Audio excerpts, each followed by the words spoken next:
I love you guys. Jeremy has been an unbelievably effective campaigner. What he's doing is really critical because the more votes he gets, the more votes the rest of the party gets. So congratulations, you managed it like an engineer. God bless. Thank you. You cannot win these campaigns without allies. The most important ally for me is right here, my wife Lisa, who you've all probably talked about.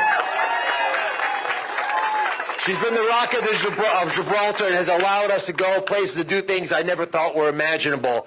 But I feel so blessed right now because I have been traveling around the Commonwealth for a year doing what doctors do best usually, which is to listen. And I've just tried to pay attention to what people are saying. And I'll tell you right now, incredible enthusiasm and optimism. Pennsylvanians know what we need to do. Do I have it right? But there's some concerns I hear. The seniors in Allegheny County here have told me that they're worried about their Social Security checks not stretching far enough because of runaway inflation. Do I have it right? I talked to a young couple up in Erie. They're concerned because they can't make the first payment on a new house they want to buy. That's the first step, right? Why? Mortgage rates are through the roof. Couples all over the Commonwealth, new families, are worried about crime in their communities, and they're worried about fentanyl in their mailboxes.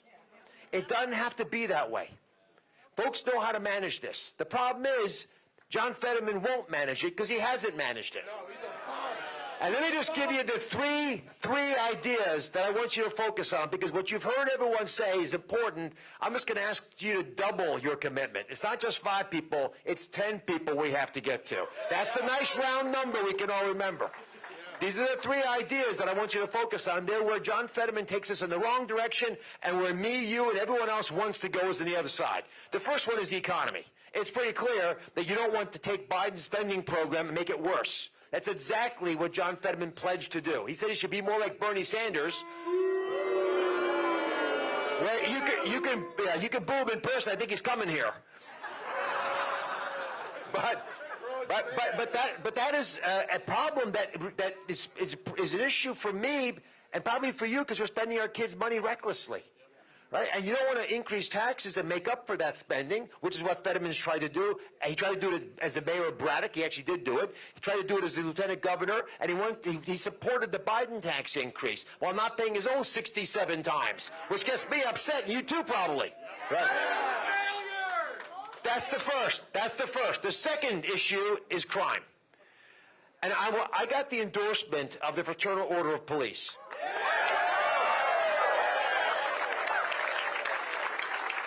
And it was unanimous because they feel so wronged. I was talking to an officer outside here. He said one of the prominent communities in North Hills can't hire new officers. Only 10 officers took the exam. They usually have 300. Now, it's a problem because these folks are running with all the energy they have, risking their lives to try to save ours, and they don't feel respected. But when the lieutenant governor, who serves on the parole board, John Fetterman, says he wants to get rid of life sentences for felony murder, which he said was his #1 goal, or release 1/3 of prisoners, it's a problem. Right? That doesn't send the right message. You need to value the innocent, the victims, over what the criminals have created. And we have enough love in our hearts to do all of that, but we cannot forget the victims, and I won't. The third issue has to do with fentanyl.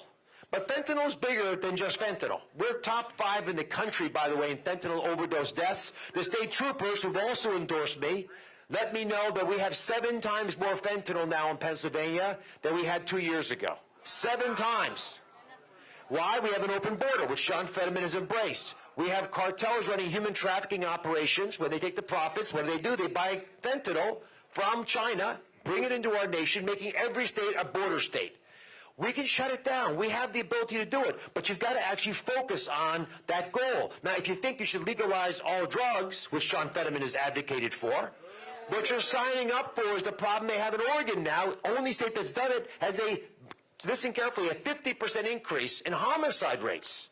That's a big problem. When you already have a baseline homicide rate in Philadelphia, the highest we've ever seen. And it's not so good here in Pittsburgh. I went to the Steelers game a couple weeks ago.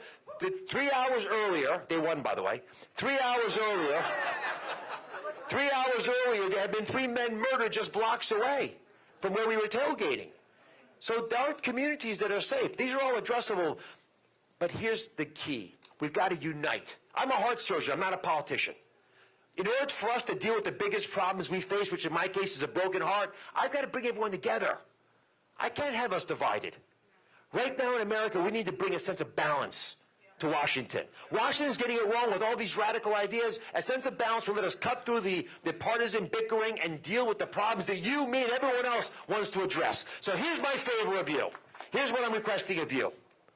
Remember when we listened to the national anthem, the last words we heard were home of the brave, right? Yes. All right. You can't be free if you're not brave. So let's be brave. To be brave, you got to say what you see. So I'm going to ask you to pose a question to 10 friends. Pick anyone you want. They can be conservative Democrats, independents, Republicans, but you're going to ask 10 people. That's my pledge. Can you all do that? Yes. All right. Here's the question. Are you happy with where the country's headed? Now, if they say yes, you're going to gently take their car keys away. They shouldn't be driving.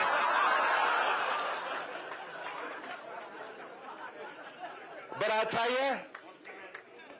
you, 70% of the time, 7 out of 10 of your friends are going to say, I'm not happy at all with what's going on. And then I want you to tell them that I'm a product of the American dream, like Jeremy Schaefer. My dad grew up on a dirt floor. We believe in the land of opportunity because I've lived it. The land of plenty can be ours if we don't overregulate and overtax ourselves. I believe that we can have a budget that works and doesn't recklessly spend our children's money. I believe in an all of the above energy solution, right? Unleash energy so we can actually protect our nation. That'll especially help communities that are hit hard. I believe we can have safe communities, safe city streets. I believe we can have a secure border and allow legal immigration like my father enjoyed. I believe the moms and dads out there, have the right to pick the schools their kids go to, especially if the kids are at risk. And I believe affordable care is ours. But here's the number one thing I believe in. You. I believe in you. Because together we can make this happen. Are you all in? Because if you're all in, we win. God bless you.